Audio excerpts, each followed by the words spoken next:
दोस्तों स्वागत है आप सभी का सुनील बौद्ध ऑफिशियल चैनल पर। दोस्तों आज बात करेंगे कांशी राम जी के संघर्षों के बारे में और उनके जीवन परिचय के बारे में। दोस्तों कांशी राम जी का जन्म 15 मार्च 1934 को हुआ था और कांशी राम भारतीय राजनीतिज्ञ और समाज सुधारक थे। उन्होंने भारतीय वर्ण व्यवस्था में बहुजनों के राजनीतिक एकीकरण तथा उत्थान के लिए कार्य किया। इसके अंत में उन्होंने दलित शोषित संघर्ष समिति DSSS 1971 में अखिल भारतीय पिछड़ा और अल्पसंख्यक समुदायों कर्मचारी महासंघ वामसेप और 1984 में बहुजन समाज पार्टी बसपा की स्थापना की।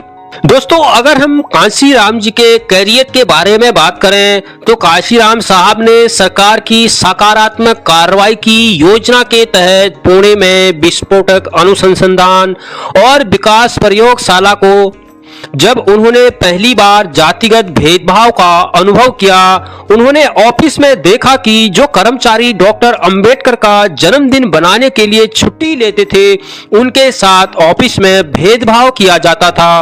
वे इस जातिगत भेदभाव को खत्म करने के लिए 1964 एक दलित सामाजिक कार्यकर्ता बन गए थे। उनके करीबी लोगों के अनुसार उन्होंने यह निर्णय डॉक्टर अंबेडकर की किताब एनिहिलेशन ऑफ कास्ट को पढ़कर लिया था।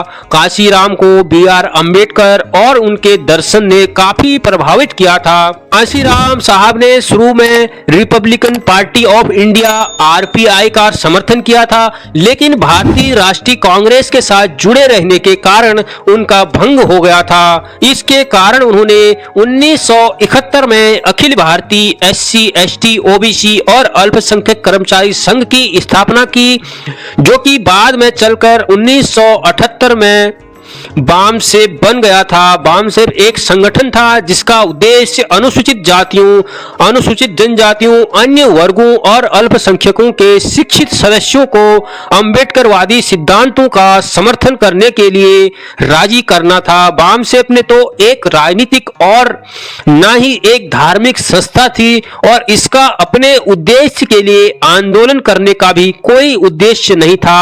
सूर्यकांत वाघमोर कहते हैं, इस संगठन ने दलित समाज के उस संपन्न तबके को इकट्ठा करने का काम किया जो कि ज्यादातर शहरी क्षेत्रों, छोटे शहरों में रहते थे और सरकारी नौकरियों में काम करते थे। साथ ही अपने अछूत भाई बहनों से भी किसी तरह से संपर्क नहीं था। इसके बाद कांशी राम साहब ने 1981 में एक और सामाजिक संगठन बनाया जिसे दलित शोषित समाज संघर्ष समिति DSSS या DS4 के नाम से जाना जाता है। उन्होंने दलित वोट को इकट्ठा करने की अपनी कोशिश शुरू की और 1984 में उन्होंने बहुजन समाज पार्टी बसपा की स्थापना की। उन्होंने अपना पहला चुनाव 1984 में छत्तीसगढ़ की जहांगीर चांपा सीट से लड़ा था।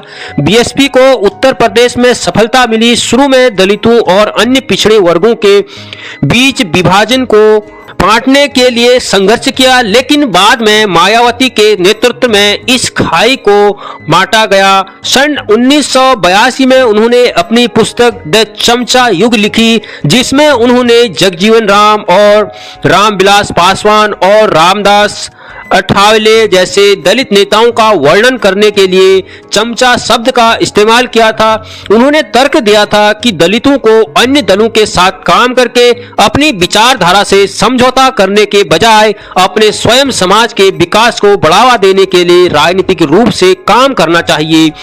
BSP के गठन के बाद कांशी राम ने कहा कि उनकी बहुजन समाज पार्टी पहला चुनाव हारने के लिए, दूसरा चुनाव नजर में आने के लिए और तीसरा चुनाव जीतने के लिए लड़ेगी।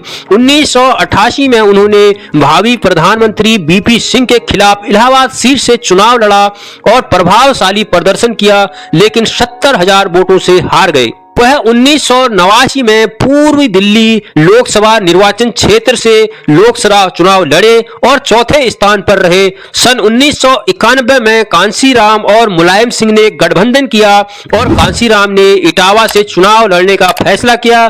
कांशी राम ने अपने निकटतम भाजपा प्रतिद्वंदी को 20,000 मतों से हराया और पहली बार लोकसभा में प्रवेश किया। इसके बाद कांशीराम ने 1996 में होशियारपुर से 11वीं लोकसभा का चुनाव जीता और दूसरी बार लोकसभा पहुंचे। अपने खराब स्वास्थ्य के कारण उन्होंने 2001 में सार्वजनिक रूप से मायावती को अपना उत्तराधिकारी घोषित किया था। दोस्तों सन 2002 में कांशीराम जी ने 14 अक्टूबर 2006 को डॉक्टर अंबेडकर के धर्म परिवर्तन की 50वीं वर्षगांठ के मौके पर बौद्ध धर्म ग्रहण करने की अपनी मंशा की घोषणा की थी। कांशीराम जी की मंशा थी कि उनके साथ उनके 5 करोड़ समर्थक भी इसी समय धर्म परिवर्तन करें। उनकी धर्म परिवर्तन की इस योजना का सबसे महत्वपूर्ण हिस्सा यह भी थी कि उनके समर्थकों को केवल अछूत ही शामिल नहीं थे बल्कि विभिन्न जातियों के लोग भी शामिल थे जो भारत में बौद्ध धर्म के समर्थन का व्यापक रूप से बढ़ा सकते थे। हालांकि 9 अक्टूबर 2006 को उनका निधन हो गया और उनकी बौद्ध ग्रहण करने की मंशा अधूरी रह गई। मायावती ने की, उन्होंने और कांशीराम साहब ने तय किया था कि वह बौद्ध धर्म तभी ग्रहण करेंगे जब केंद्र में पूर्ण बहुमत की सरकार बनाएंगे। हम ऐसा इसलिए करना चाहते थे क्योंकि हम धर्म बदलकर देश में धार्मिक बदलाव तभी ला सकते थे जब हमारे साथ में सत्ता हो और हमारे साथ करोड़ों लोग एक साथ धर्म बदलें। यदि हम बिना सत्ता पर कब्जा किए धर्म बदल लेंगे तो हमारे साथ कोई नहीं खड़ा होगा और केवल हम दोनों का ही धर्म बदलेगा, हमारे लोगों का नहीं। इससे समाज में किसी तरह की धार्मिक क्रांति की लहर नहीं उठेगी।